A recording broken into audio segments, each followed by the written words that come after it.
नमस्कार. स्त्री शक्तीचा जागर या उत्सवाच्या 8व्या दिवसात आपल्या सर्वांचं सहर्ष स्वागत आहे. स्त्री शक्ती ही केवळ घरापुरती मर्यादित नसते, तर संपूर्ण समाजाला दिशा दाखवणारी असते. याचं उत्तम उदाहरण म्हणजे निरोडे गावातील चैतालीताई गावडे. आज उमेदच्या अंतर्गत LRP आणि CRP म्हणून त्या कार्यरत आहेत. गावातील वेगवेगळ्या योजनांची माहिती लोकांपर्यंत पोहोचवणे, महिलांना उपजीविकेच्या संधी वाढवणे, बँक कर्ज प्रस्तावांची जोडणी अशा विविध मार्गांनी समाजातील प्रत्येक कुटुंबाला मदतीचा हात ते देत आहेत. आज त्यांच्या अंतर्गत 12 स्वयंसहाय्यता बचत गट आत्मनिर्भरतेच्या दिशेने वाटचाल करीत आहेत. गावागावातील महिलांमध्ये आत्मविश्वास वाढवणे आणि प्रत्येकाला आधार देणे असा प्रेरणादायी संवेदनशील व्यक्तिमत्व म्हणजे आपल्या चैतालीताई गावडे आज आपल्या सोबत आहेत. ताई नमस्कार. नमस्कार. आमच्या सर्व युवा शक्तीकडून आपलं सहर्ष स्वागत आहे. ताई, आपण उमेदशी कशा जोडले गेलात आणि आतापर्यंत आपला उमेद सोबतचा प्रवास कसा झाला हे मला आणि आमच्या प्रेक्षकांना जाणून घ्यायला फार आवडेल. नक्कीच सांगेन मी. कारण माझा श्रीदेवी शारदा समूह 2010 ला स्थापन झाला. त्यानंतर 2018 ला आम्ही उमेद अभियान, महाराष्ट्र राज्य ग्रामीण ज्योती अभियान याला जोडलो आणि त्यानंतर आमचं एक सुरू झालं म्हणजे अभियानाला टच झाल्यामुळे सगळे आम्हाला योजना वगैरे काय काय त्याच्यामध्ये सगळं आम्हाला हे झालं. त्यामुळे सोयीस्कर झालं. एक अभियानाने एक आम्हाला नवीन उमेद दिली. नावातच उमेद आहे त्याच्यामुळे ते सगळं सुरू झालं. अशा प्रकारे आम्हाला आमचा 2018 पासूनचा प्रवास तो आजपर्यंत चांगला आणि व्यवस्थित चालू आहे. हो नक्कीच. जसं तुम्ही म्हटलात नावामध्येच उमेद आहे, तर प्रत्येक महिलांना ती उमेद निर्माण करून देण्याचं एक काम केलं आणि ते तुम्ही आता प्रत्येकापर्यंत पोहोचवतात. मग आता जेव्हा तुम्ही उमेद सोबत काम करतायत म्हणजे CRP आणि LRP म्हणून कार्यरत आहात, मग आता तुमची नेमकी यामध्ये भूमिका काय किंवा कशा पद्धतीने तुम्ही काम करता? आता CRP म्हणून काम करते त्यावेळी मी महिलांच्या मीटिंग घेतो म्हणजे बैठका असतात त्यांच्या. मग त्यामध्ये त्यांची बचत जमा करून घेणे, त्यांची लेखे लिहिणे म्हणजे त्यांना सांगणे, त्यांचा हिशोब असतो तो पूर्ण घेणे. त्यानंतर त्यांना कुठल्या कर्जाची किंवा काय अशी गरज असेल तर त्यांना ते सांगणे, नवीन योजना आलेल्या आहेत त्या सांगणे.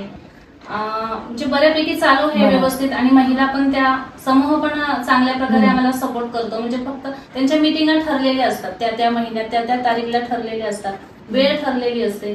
मग त्या वेळेला जाऊन त्यांची महिलांची म्हणजे स्वतःचा प्रार्थना परिचय हे सगळं घेऊन आम्ही बैठका घेतो.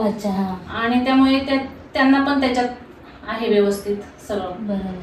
तर ताई, आता जसं तुम्ही म्हटलात की वेगवेगळ्या योजना वगैरे तुम्ही महिलांपर्यंत पोहोचवता, मग उपजीविका वाढवण्यासाठी अशा कोणत्या योजना किंवा तुम्ही असं कोणत्या संधी म्हणजे त्या महिलांना उपलब्ध करून दिलेल्या आहेत? योजना तर भरपूर आहेत. उमेदकडनं रोज काय ना काहीतरी नवीन चालूच असतं. त्यामध्ये समूह असेल तर समूहातनं अंतर्गत कर्ज आहे पहिल्यांदा, नंतर RF आहे, फिरता निधी, CIP आहे, त्यानंतर बँक लिकेज आहे, PMEGP, CMEGP, PMFME असे भरपूर कर्जांचे स्रोत आहेत, आर्थिक स्रोत मिळाले आहेत. या अगोदर आम्हाला काहीच माहित नव्हतं, पण अभियानामुळे बऱ्यापैकी आर्थिक स्रोत मिळालेले आहेत आणि त्यावर उपजीविका पण चालू आहे बऱ्याच महिलांची. म्हणजे एखादा असा कोणता व्यवसाय आता म्हणजे महिलांनी सुरू केलाय? आहे बऱ्यापैकी आहेत. कोणाचा लाडूचा आहे म्हणजे लग्न वगैरे असेल तर ते स्वतः 800-900 लाडवांची ऑर्डर घेतात.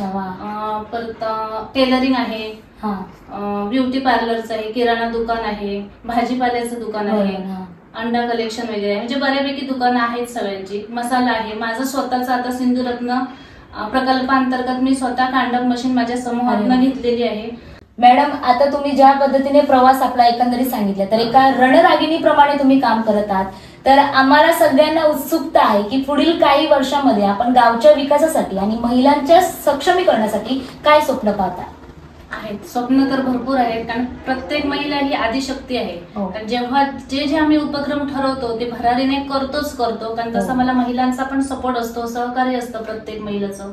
त्याच्यामुळे गाव पातळीवर आम्ही काम करताना पहिल्यांदा कोणीही आधी गावाचा विकास कसा होईल म्हणजे सोयी सुखसोयी काय योजना वगैरे काय असतील त्या सगळ्या योजनांचा आम्हाला लाभ कसा मिळता येईल म्हणजे प्रत्येक स्त्रीला म्हणजे गाव पातळीवर कोपऱ्यान जी स्त्री राहते म्हणजे ज्याला बाबा जायला पण त्या तिच्या घरापर्यंत पोहोचायला पण हे नाहीये सरळ रस्ते वगैरे काय नाही, ह्या त्या स्त्रियांपर्यंत जाऊन आम्ही तिथे त्या सगळ्या स्त्रियांना एकत्र करून म्हणजे सर्व एकत्र तर सगळं आहे, म्हणजे त्यातच आलं. सगळ्यांना घेऊनच आम्हाला पुढे जायचंय. स्वप्न भरपूर आहेत. जे जे काय काय नवीन नवीन येत आहेत त्याचं पण आम्ही हे करणार, जनजागृती करणार. व्यवसाय पण आहेत सगळ्यांचे, ते अजून उंचावणार कसे याचंही बघणार. त्याच्यामुळे भरपूर आहेत काय काय मनात अजून विचार करायचं पण आहे. आणि हे आता आदर्श मॉडेल गाव म्हणून आमचा निरवडा PRICB आलेलाच आहे.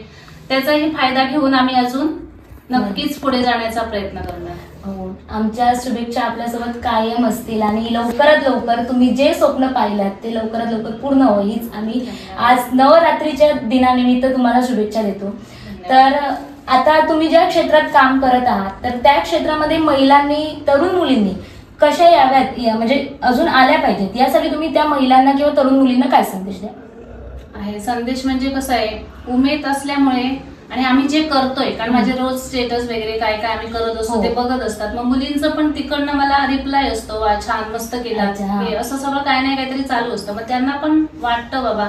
आणि अशा मुली पण असतात जे बाबा म्हणजे तुमच्या समूहात वगैरे आम्ही येऊ काय, आम्हाला हे आहे का, म्हणजे एक स्टेज पण त्यांना मिळू शकते किंवा आर्थिक स्रोत पण मिळू शकतात. मग त्या ह्याने होतं त्यांचं, म्हणजे येण्यासाठी वगैरे पण आहेत. आता नवीन पण आम्ही काहीतरी समूह करण्याचं, नवीन जोडणी करण्याचं पण आमचं चालू आहे. कारण नवीन नवीन ज्या आलेल्या आहेत सदस्य, म्हणजे लग्न झाल्यानंतर त्या येतात, मग त्यांना पण आम्ही त्याच्यात ऍड करतो. त्यांचा पण नवीन समूह तयार करतो, त्यांना पण अभियानाशी एकत्रित करतो. म्हणजे खूप चांगला उपक्रम आज तुम्ही उमेदच्या माध्यमातून राबवत आहात. नक्कीच मला वाटतं ही मुलाखत बघून तरुण मुली आणि महिला आपल्यासोबत जोडल्या जाऊ शकतात आणि अधिकाधिक त्यांना फायदा होऊ शकेल. तर मुलाखतीचा शेवट करत असताना, या 9 रंगात रंगत असताना नवरात्रीच्या शुभेच्छा तुम्ही तुमच्याकडून आमच्या प्रेक्षकांना द्या. आणि एक शेवटी मुलाखतीचा शेवट अतिशय गोड करण्यासाठी एक चांगला उखाणा द्या. नक्कीच. निरवडे गावात उमलली एक कळी, निरवडे गावात उमलली एक कळी, नैनेशरावांचे नाव घेते, नैनेशरावांचे नाव घेते, स्त्री शक्ती जागर लाईव्हच्या वेळी. धन्यवाद. धन्यवाद. सर्वांना खूप खूप शुभेच्छा नवरात्रीच्या.